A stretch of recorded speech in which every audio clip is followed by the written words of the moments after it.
Татарстан yeniden қырыс шеклеулер режимына көшті. QR-код болмайша, көп кіне орынарға кіріп болмай. Айырым категория кішілер үшін вакцина ясату мәжбүри.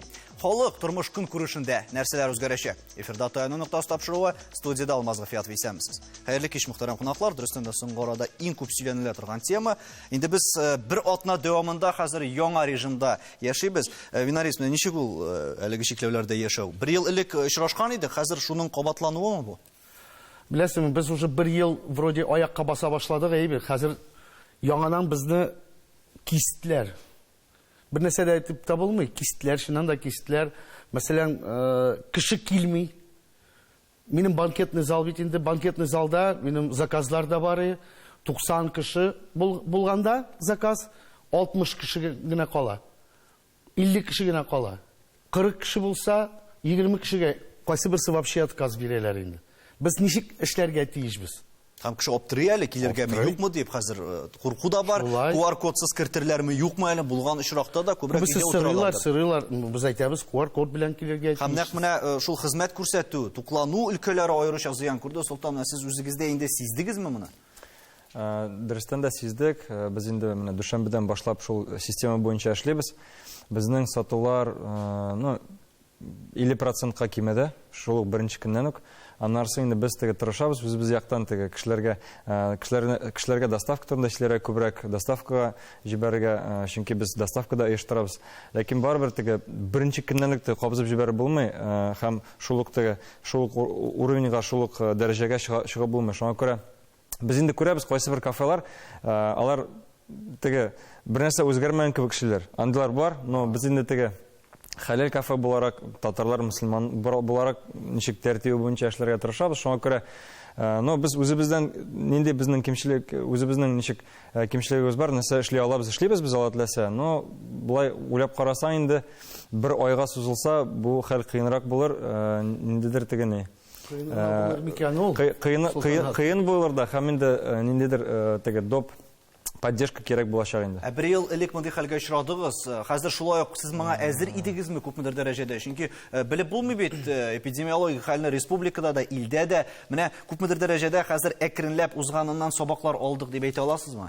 Yok, біз енді әзір мұндай халге әзірләні болмай, нешіктер тез келіп шығатырған хал. Хам енді біз бітті Татарстанда нешіктер жеңіл бардық. Шоған көре нешіктер бітінісі де тынышланды, біз де тынышландық, әкіріңні әшлейбіз деп бетінді.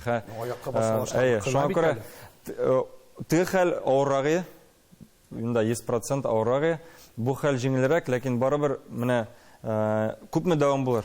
Мына шындар сұрау. Ауыррақ еді дейсіз, біз сәләмәтлік яғында айтып өтерге мәжбүр. Шынада Россияда коронавирус секторған саны ұзған елінің шулық шыры білен шағыштырғанда 3 тапқыр көбірек деген. Тәулігіне 30 мың кіші зарылану шегіне жетерге мүмкін біз қазір. Ильяс, мына дұрыстен де мәжбүри вакцинация кірту сізніңше дұрыс ғамәл мол. Мұның тұрында көптен сөздер болды. Қазір айырым категориялар үшін шулық 60 яштан ұзушыларында айырым қызмет көрсетушілерге енді нендер шеклер қойдылар. Көпмедір уақыт аралығында вакцинация ясау. Сізніңше дұрыс мы бұл? Менімше, бұл әйбіріні июльда августа әшлерге керегі. Қызғанышқа қаршы 21 елда бұл пандемияны тоқтату ұсылы ол біріншіден изоляция, екіншіден вакцинация. Yok бүтін шаралар. Yok. 20 жылда бар тек изоляция ғана бар еді. Қазіргі уақытта біздің 2 ұсыл. Хаманың ikisinde қолғаныға керек еді. Әмма ләкин менің фикірімше, бұл вакцинацияны пандемияны пигана жеткенші түгел, алдан, 2 ай алдан ясарға керек еді. Бұл шыннан да шул 60-80% мәжбүри бұлыға тиіш еді. Қызғанышқа қаршы біздің халық мәжбүри ясатмасаң ясамай. Әлі бұларына да әзір түгіл. Лейсен, сен пост урнаштырдың шулай, өзінің инстаграмында түрлі фикірлер яздылар. Анда, ғымен, сен өзің мінә бұл мәселеге қората, нендерек фикірлер білдірдің? Тамашашыларында таныштырып кетелі. Біріншіден мен өзім вакцинаны көптен ясаттым жей күнні. Хам менің әнейімді ясатты, шынки 60 яштан ұзған. Хам біз мұны фәқат деге қоядыр еру үшін, шетілге шығу үшін гіне ясатмадық. Мен өзім кешегіне қызығы үшін гіне сәуді өзегіне бардым. Хам кіргенде белгілі QR-код, халық жиылған шират, хам бір обзайны тотар шалатып, соқшылар абзый 3-нче мәртәбә киләсең, нәрсә дип киләсең, без сине барыбер кертмибез диләр. Ул кычкыра, ул анда талаш оештырды, чыннан да, ләкин ул адреслы түгел, ягъни ул кешеләр моның өчен җаваплы түгел, алар аны кертмәгән. Ягъни безнең халыкта менә ниндидер кызганыч, үз сәламәтлегең өчен, үз гомерең өчен көрәшү дигән әйбер юк диеммисең. Мин мәсәлән куркам, мин гади генә, мин кеше арасында йөрим, мин өйгә алып кайтам икән, ул авыруны мин генә алып кайта алам. Чөнки минем балам балалар бакчасында гына йөри, әни бер каяда чыкмый. Шуңа күрә мин аны ясатырга гади генә әнием алдында да мәҗбүр идем. Һәм мин халык белән аралашам, кеше арасында йөрим, бу минем үземә дә кирәк. Һәм мин бүгенге көндә шундый сорау куям. Мин мәсәлән вакцина ясаткан, кемдер ясатмаган, төрле сәбәпләр аркасында. Ләкин без телибезме, телибезме очрашабыз, һәм мин ул кешедән мәсәлән шир йоктыра алам. Бу очракта нишләргә? Шикләүләр дә кырыс, мин аңлыйм, шулык мәсәлән бизнес өчен һәм башка иҗтимагый оешмаларга да җиңел түгел, рәхәт түгел. Мәсәлән, безгә дә бүгенге көндә рәхәт түгел. Ләкин мин бит вакцина ясаткан, мин бит ул турыда уйлаган, гади генә җәмгыять алдында ниндидер үз өстендә җаваплылык тою кирәк тору миңа калса. Бу минем шәхси фикерем. Үзең алдыңда барат иштер. Айдар, менә күп вакыт узды инде. Шуннан да инде шулык локдауннар да булды, шикләүләр дә булды. Хәзер QR-код системасы, башка чит ил тәҗрибәләрендә карыйлар. Вакцинация хәзер инде берничә төрле вакцина да бар. Менә һаманда сораулар туа һәм кешеләр һаманда ничектер әле дөресен генә әйткәндә шулык ширнең бармы юкмы икәненә шикләнүчеләр дә бар әле. Инде 2 ел узуга карамастан. Алмасы һәм безнең хөрмәтле тамашачылар да бик яхшы инде ятлап бетергәннәрдер инде минем я бу урында я теге урында басып сөйләвемне 100-нче тапкыр, 1000-нче тапкыр аңлатам, 1000-нче тапкыр сөйләшәбез. Кеше барбер аңламый. Һәм менә бөтен студиядә килгән барлык безнең экспертларга, кешеләргә нәрсә әйтәсем килә. Бу катлаулы юлның без башында гына. Менә әлеге ситуация, ул әле башы гына. Шуны белеп торырга кирәк. Ни өчен? Чөнки вирусның ничек барлыкка килүе килмәү турында без бүген сөйләшмибез. Вакцинаның медицина фәннәре кандидаты белән мин килешәм, ул чыннан да дөрес әйтте, ләкин сәяси шартлар аркасында әлеге чараны үткәреп булмады безнең. Үзегез беләсез, ни сәяси чаралар безнең булды көз көне. Шуңа күрә әгәр дә чыннан да без июнь аенда яки май аенда ук шушы иммунитетны формалаштыра башлаган булсак, мондай хәл булмас иде. Хәзер ситуация катлауланачак. Менә 3нче көн эш буенча кичә мин съемкада булдым 7нче шәһәр хастаханасында, ләкин ковидлы зонада түгел, бары тик менә бу чиста зонада, анда тәүлек буе томограф эшли. Иптәшләр, тәүлек буе компьютер томограф эшли. 450 кеше тәүлек буе компьютер томографиясын уза. 450 кеше бер генә хастахана шартларында. Зур хастахана, йогышлы авырулар хастаханасы. Хәзер 18нче шәһәр хастаханасын министр приказы белән шикләделәр. Аның яртысын ковидлы авыруларга бирделәр. Шуңа күрә концертсыз, ашаусыз, ресторансыз, сәүдә үзәкләреннән башка без яши алабыз. Ләкин әгәр дә үпкәгез эшләүдән туктаса, ләкин аның 50% эшләмәсә, һәм сезнең менә табиб нәрсә әйтер, фиброз аркасында сулый алмасагыз, мин июнь аенда авырып, бүгендә дә нормага килә алмыйм. Бинарис нәрсә дип җавап Минем белән килешмим, әлбәттә. Да, килешмим. Мин, мәсәлән, сез медик, сез зарплата аласыз, сез яшисез. Мин артист буларак, мин теге ИПшник буларак, мин нәрсә әйтәм. Безнең узган ел һәм бер ел узган ел һәм быел җәй сезгә мөмкинлек бирелде. Мин журналист һәм мин медицина тармагында эшләүче журналист. Миңа да бүген бик авыр. Сезгә мөмкинлек бирелде. Доставка буенча артистларга төрлечә чыга, төрлечә чаралар таба, ничегрәк концертлар куярга, ничегрәк акча эшләргә. Шулай бит? Ничек инде хәзер бөтен артистлар рынокта эшлиләр. Рестораторларда шулук хәлдә аларның мөмкинлеге бар иде. Ләкин менә без теге яшисең яки ресторанда үзегезнең эшне беләсез, сез безнең эшне белмисез. Эшләп карагыз. Билегез. Һәм нәрсә әйтәсем килә. Мин барбер дә уйлыйм, кешенең сәламәтлеге, аның куркынычсызлыгы иң беренче урында булырга тиеш. Мин дә прививка ясаттым.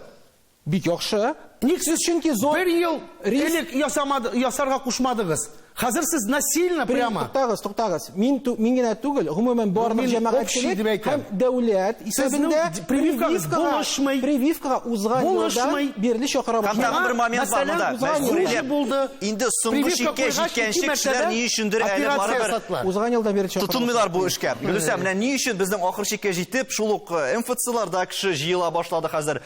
Шул ук прививканы ясатыра сәүдә үзәкләрендә 4-5 сәгать чират торалар. Моңа кадәр ишекләр ачык иде. Әйе. Куялар прививкалар. Ишекләр ачык иде. Менә шул соңгы чиккә җиткереп, бары тик шундый вакыйгалар булганда гына шундый паникага бирелү бара безнең халыкта. Ни өчен шулай? Беләсеңме ни өчен шулай ул? Безнең халыкның самосознание дип әйтим мин дә бит. Үз аңы түбән дип әйтсәм кемнәрдер үпкәләр, әмма ләкин бу очракта түбән дип әйтмичә булмый. Мәсәлән, мин үзем прививка ясатырга дигәч тә беренчеләрдән барып ясаттым. Бер кеше дә ясатмаган вакытта бит. Мин аннан зыян күрмәдем. Миңа беренчедән үз гомерем өчен мин җаваплы үзем, минем өчен дәүләттә беркем дә җавап бирмәй. Мин үзем өчен үзем җаваплы. Минем балаларым да ясаттылар прививканы. Кеше ни өчен ахыр чиккә җиткән? Беләсезме, менә бер тапшыруда да шулай булды. Безнең кемдер әйтте, бөтен нәрсә үзгәрәчәк диде. Менә бу урында басы торган кыз иде ул. Үзгәрмәй. Без чыннан да менә шушы куркыныч авыруның әле башында гына. Алга таба әле хуже булырга мөмкин. Әмма дә ләкин һаман да халык көтә. Бүген менә Винариста мин сезнең тормышыгызны да яхшы беләм. Мин ул сферада озак еллар эшләгән кеше. Менә сез көтәсез, понимаешь? Сез уйлыйсыз, так, менә хәзер 1-2 атна узада, яңадан яхшырып китә дип. Булмый. Хәзер менә халык, безнең күпме миллион халык прививка ясатмаган әле. Һәм соннарда шул хакта сөйлибез бөтен Казан буйлап хәзер безнең прививка ясату нокталары бар. Әйбет кеше шунда чаба, агыла. Чөнки кеше килеп терәлгәнен көтә. Ул аның психологиясе. Менә бүлдерәм, алар бит сәламәтлеге өчен агылмый анда, беләсезме? Алар бит QR код артыннан Читилгә бару өчен һәм Бер кайда кертмиләр, шуңа күрә баралар да. Шуннан башларга кирәк. Менә локдаун кертелерме юкмы, бу хакта без рекламадан соң сөйләшербез.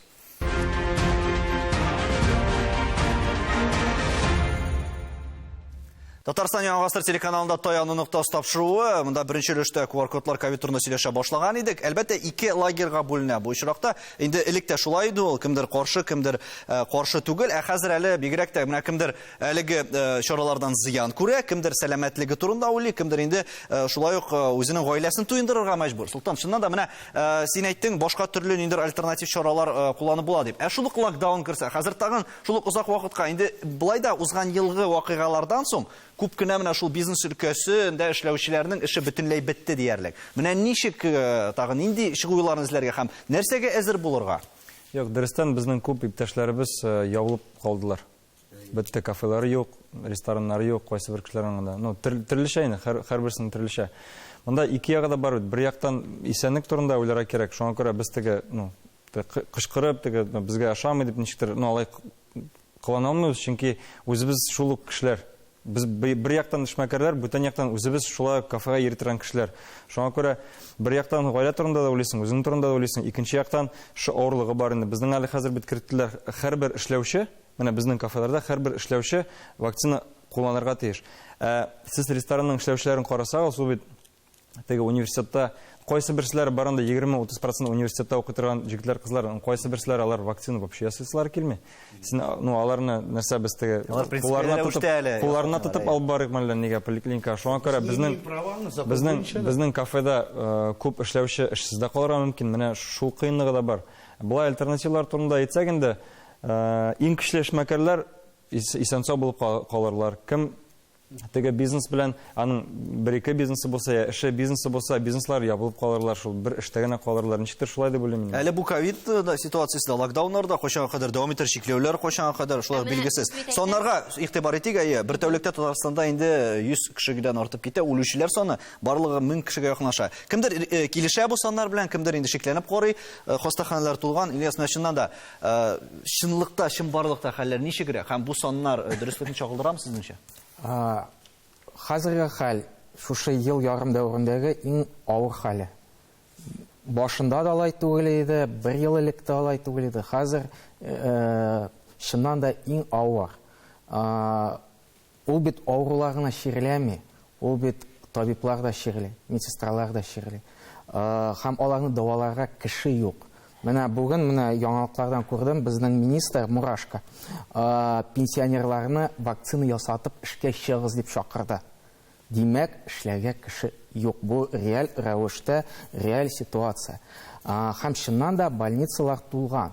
Мин дөресен әйткәндә, бөтен бу цифрларга ышанып бетмим. Бу саннар мине канәгатьләндерми. Нигә алалай?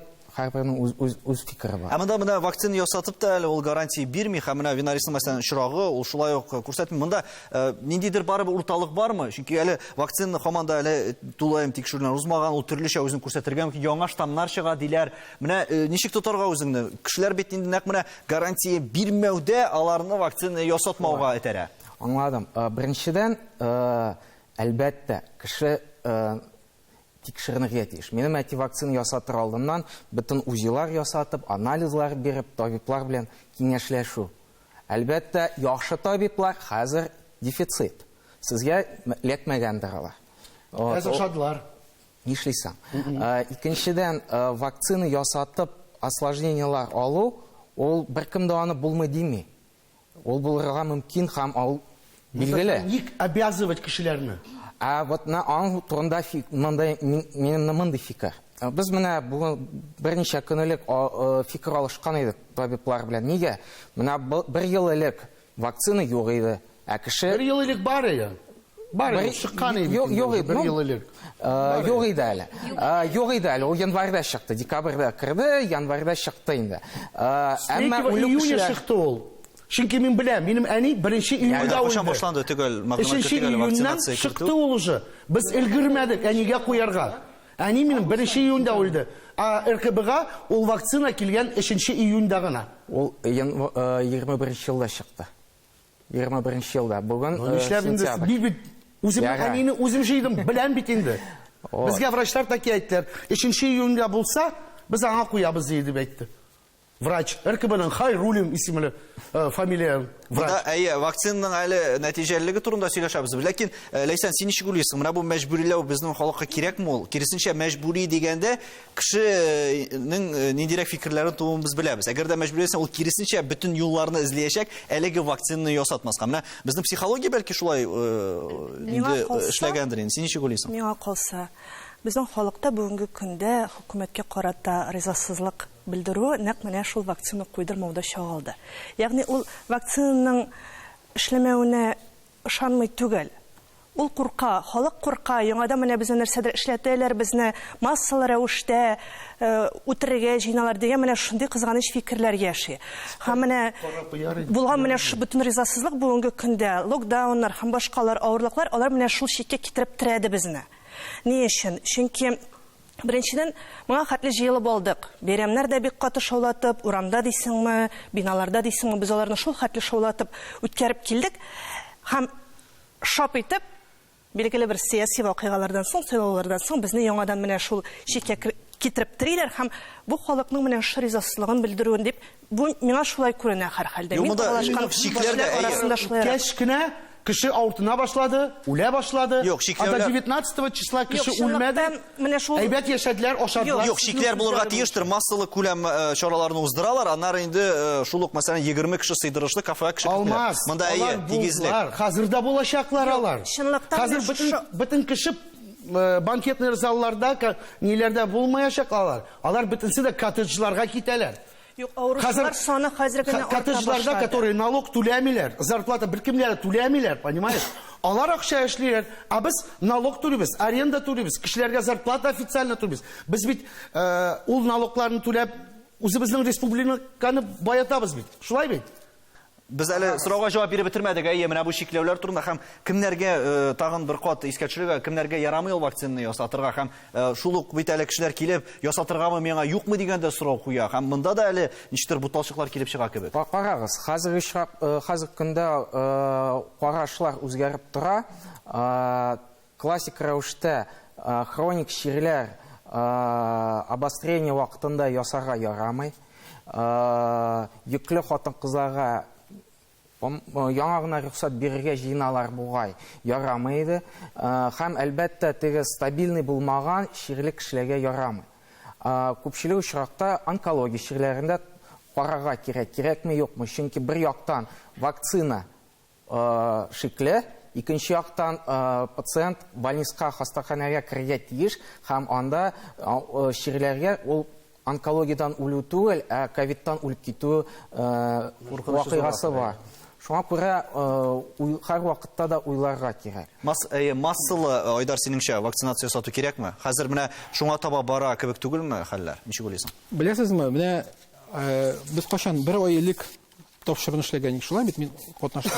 Мин әйттем, менә күмәк чаралар көтеп торыгыз, 1-2-3 атнадан, иң күбе 2-3 атнадан булачак авыруларның артуы.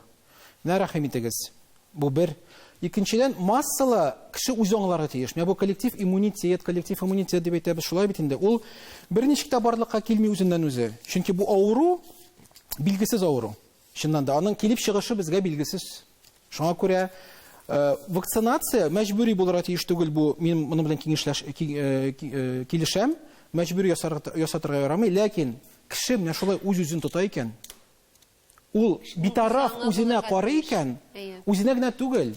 Бер кеше 1 минут эчендә 5 кешене зарарлап, хәрәкәтләнеп чыгып китәргә мөмкин, һәм без сезнең барыбыз да иртәгә эшкә чыкмыйбыз. Бу нәрсә дигән сүз була? Бу ул да гаепле, без дә гаепле. Бу икенче момент. Шуңа күрә вакцинаны әлбәттә ясатырга кирәк, ләкин тагын бер кат, табибларга бүгенге көндә авыр, алар барысы да игътибарлы булырга мөмкин түгел. Күреп торасыз, бер сәүдә үзәгендә бүгенге көннән тәүлек буена вакцина ясау үзәге ачылды. Бу андагы ширатны күрсәгез. Бу нәрсә турында сөйли? Табиб һәм шәфкать туташы мискин. Алар ике мискин, бичара. Алар нәрсәне карап бетерергә тиешләр. Алар кан басымын үлчәп бетерергә тиешләр. Алар пульсоксиметр белән сулыш һәм шул чиратта да масса күләм кешеләр җыелган булып чыга бит инде. Һәм алар шул чиратта, шул чиратта, юк, мин килешмим. Мин килешәм. Ул чиратта авыру кеше булып та, ул барысында зарарларга мөмкин. Бу бит шулай ук зур куркыныч. 100% бит инде ул. QR-кодларны, Султан, ничек уйлыйсың, кертү ничектер хәлне яхшырта алачакмы, әллә бу инде ничектер шартлы рәвештә генә башкарылган аламы? Без менә күрәбез, күреп торабыз, безгә кайсы бер кешеләр килә, теге чын QR-код белән, кайсы бер кешеләр килә сканнар белән. Без аны күреп торабыз. Һәр кеше үзе өчен җаваплы бит инде. Монда теге QR-кодлар турында, вакцина турында сөйләшсәк, булай карасак, бер-беребез белән теге чыгыш ясап, әзрәк күрешсәк, әзрәк йөрсәк, сөйләшсәк, анда менә шу эшләрне әзрәк кылынсак, җиңелрәк булыр. Иң беренчедән мин уйлыйм, монда кешеләргә ничектер дөрес мәгълүматны җиткерергә кирәк, ничектер аңлатырга, өйрәтергә кирәк. Менә шу теге әйтегендә нинди сәбәпләр бар? Нинең коронавирусның үсүен. Ничектер җитеп бетмеш төрле безгә, белмим. Менә шул теге гади тәртипләрне эшләгән булсак, вакытында теге борынны юып, вакытында безне намаз уку алдына тәһарәт алабыз, ничектер читарып китә уже да. То есть вакытында менә шундый гади әйберләрне эшләп торсак, үзебез, балаларыбыз, һәм инде теге күпме мөмкинчелегебез бар тәртипләрне узсак, мин уйлыйм, барыр вакытласа чыгып китәбез инде бу хәлдән. Аны башкалар да инде үтәргә тиештер. Бездән генә тормый, бөтенебез турында әйтәм инде. Менә бу хәлләр белән кеше тагын да менә ул бит әле шушы паникага бирүләр дибез. Яңадан-яңа үзгәрешләр керү кешенең психологик халәтен һәм шулай ук сәламәтлеген дә какшата. Без тагын да күбрәк зыян күрүчеләр һәм үлүчеләрне күрмәбез микән киләчәктә? Әгәр дә кеше үз сәламәтлеге турында үзе кайгыртса, психологик яктан да, шулай бит гомумән физик яктан да, ул вакытта әлбәттә бәлки үлүчеләр азрак та булыр. Бу инде һәркемнең үз җаваплылыгы. Әмма дә ләкин кешеләрдә ул депрессиягә китү булачак, бизнесменнарда депрессия булачак, артистларда менә ул сфера өлкәсендә эшләүчеләрнең һәм эшсез калучылар өлкәсендә бик күп менә бу паникага бирелеп, депрессиягә китүләр булачак. Алмаскан бай психологлар, чөнки мин анда барып акча түлим. Концерт тамашалар. Врачка барып тукта, мин акча түлим. Корреспондентлар инстанция ясап акча түлиләр.